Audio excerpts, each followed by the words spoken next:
My sister didn't call. She didn't ease into it. She sent a message that landed like a verdict. Don't come to mom's retirement party. She doesn't want you there. No explanation. No context.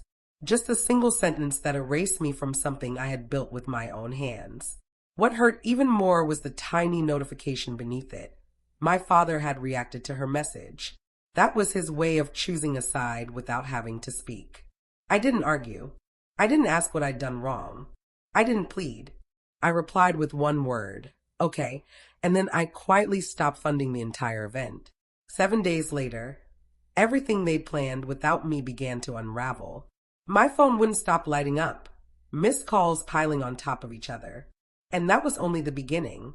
Before I get into how it all played out, pause for a second.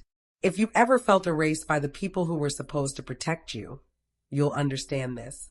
Tell me where you're listening from. I'm Olivia. I was 34 when I finally accepted a truth I'd spent my whole life avoiding. To my family, I was optional. From the outside, we looked like the kind of family people admired. Neighbors smiled at us. Holiday photos were always cheerful, carefully staged. Walk through my parents' house and you'd see framed snapshots lining the hallway. Birthdays, graduations, trips that looked effortless years later. What those photos didn't show was who made those moments possible. That was almost always me. I had a steady job that demanded precision, patience, and constant problem solving. Somewhere along the way, those skills stopped living only at work and started being expected of me at home. I became the organizer, the fixer, the one who booked reservations, covered expenses, and smoothed over tension before it turned into conflict. I never announced it. I never asked for credit. I just handled things because if I didn't, no one else would. My mother liked everything done a certain way. My father preferred calm at any cost. And my younger sister loved attention. She was magnetic, expressive, the kind of person whose mistakes were always reframed as misunderstandings or emotional moments. Growing up, if I broke something, I was asked why I hadn't been more careful. If she did, it became a joke. We laughed and moved on. That pattern didn't disappear with age. It just learned how to dress better. When my mom announced her retirement, everyone talked about how meaningful it was. Years of work finally coming to a close. A milestone worth celebrating. My sister talked about scale, how big the party should be. My dad talked about simplicity. And without any real discussion, the responsibility landed with me. It always did. At first, I didn't resent it. I found a venue that felt inviting instead of showy. I coordinated food I knew my mother genuinely enjoyed, not just what photographed well. I paid deposits quietly, handling the logistics the way I always had. To me, money was just another problem to solve. I wasn't expecting applause or gratitude. I never had. I only assumed I'd be there. While I was planning, I kept thinking about an old photograph. It was faded at the edges, my mom and me in the kitchen when I was little. She was laughing mid-movement, her apron crooked.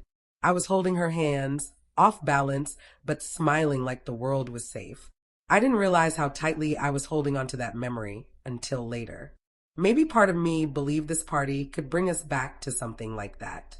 The night my sister sent that message, something inside me split. Not dramatically, not loudly, but enough to change everything. Being told not to attend a celebration you created forces a question you can't ignore anymore. Was I actually family, or was I just convenient? The message arrived late, the kind of hour when bad news always seems to show up.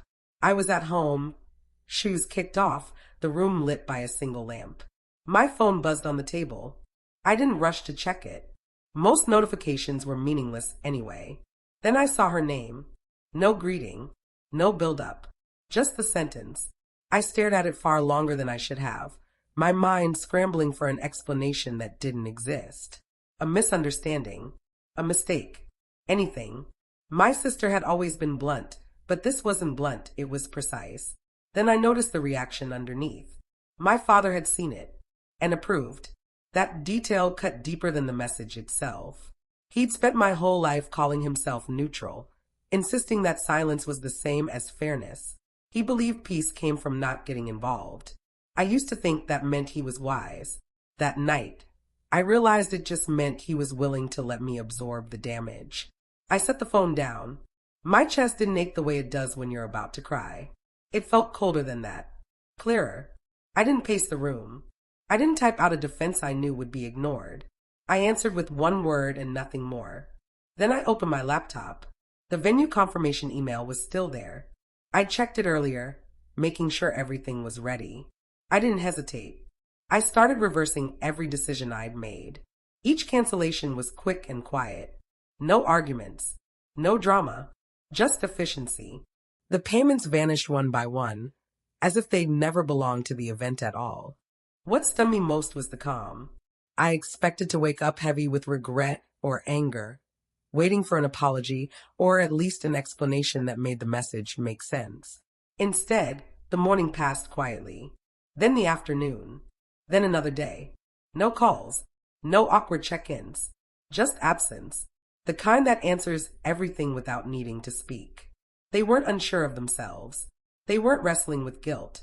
They were certain I'd return to my place the way I always had. After a few days, the messages began.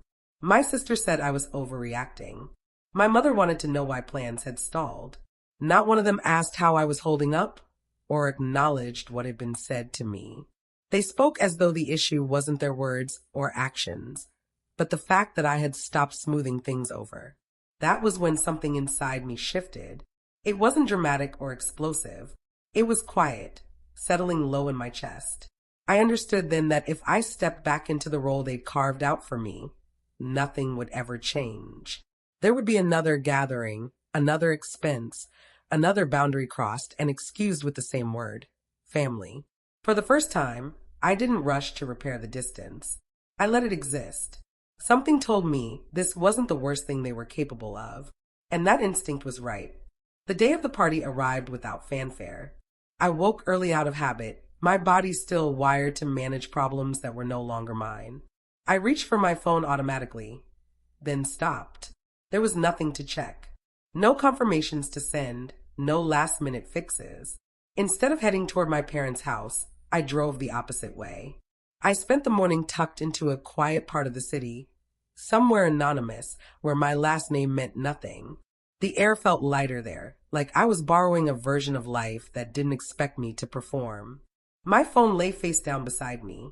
I didn't need to look at it to know what was unfolding. I could picture it clearly, guests arriving confused, my sister scrambling, my mother smiling too tightly, pretending this chaos was intentional. That particular kind of disorder only appears when the person who holds everything together quietly steps away. Mid-afternoon, a message came from a cousin. No words, just a photo. The celebration had been pushed into the garage. Folding chairs stood unevenly.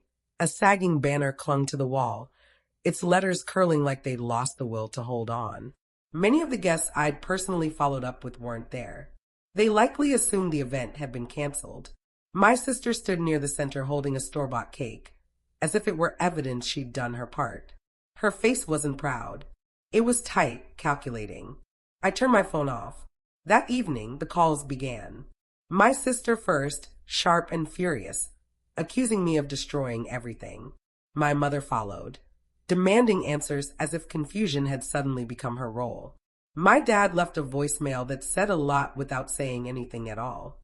Not one of them asked why I'd been hurt. They only wanted to know why things had stopped working. A few days later, my sister texted like none of it had happened. There was a family dinner planned. I needed to stop being immature. Come back. Fix it. I didn't respond. Soon after, I had a short work trip scheduled. Against my better judgment, I asked my parents if they could watch my dog while I was gone. He loved their yard. I told myself it would be brief, controlled, harmless. When I returned, the silence hit immediately. No barking. No nails on the floor. No familiar weight pressing against my legs. My mother opened the door alone and wouldn't look at me. He's gone, she said. For a moment, I thought she meant he'd gotten loose or there'd been an accident. My chest tightened. Then she added casually, your sister handled it. The words didn't sit right. Handled it how? She sighed, already annoyed. My sister had found him a new home. Someone who needed him more. That was the moment everything snapped into focus. This was no longer about a party or bruised feelings. This wasn't misunderstanding. They hadn't just dismissed me. They had crossed a line they could never erase. And for the first time, I wasn't thinking about how to restore peace. I was thinking about how to protect myself. I didn't raise my voice. She found him a new home, my mother repeated, as if it were reasonable, as if it didn't fracture something deep inside me. I asked a single question, my tone unfamiliar in its steadiness. Did you give her permission? My mother folded her arms, defensive. I'd been away. My sister took care of it. They assumed I wouldn't be upset once I calmed down. Once I calmed down. That phrase had followed me my entire life, always delivered after someone hurt me, as if my reaction was the real offense. I walked past her slowly, deliberately. I wasn't there to argue. I needed to see exactly how far this went. My sister's things were everywhere. Shoes by the door. A jacket draped over a chair. Evidence that she moved through this house with complete authority. I stepped into the backyard and found my father there, the space between us heavy with everything that no one was willing to name. He was outside shaping the hedges, music blasting through his headphones like a shield against the rest of the world. I stepped closer and slid them off his ears. Did you know? I asked. He didn't answer right away. His eyes stayed fixed on the lawn, as if the grass might offer him a better response than honesty. Finally, he spoke under his breath. She said it was temporary, that it would be easier for everyone. Everyone except me. I didn't argue. I didn't explain how that sentence landed. I simply turned around and left.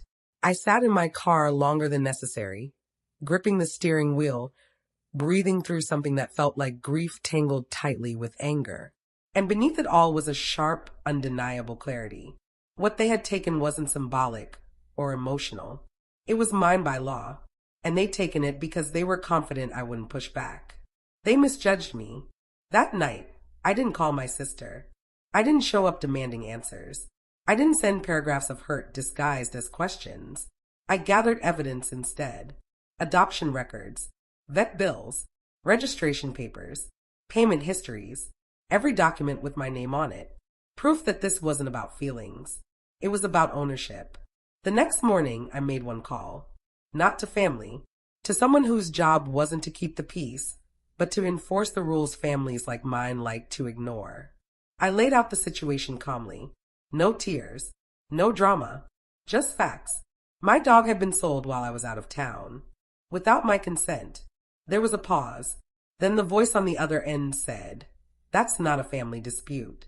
That's a legal matter." I didn't realize how much I needed to hear that until my chest finally loosened. By that afternoon, everything was moving fast.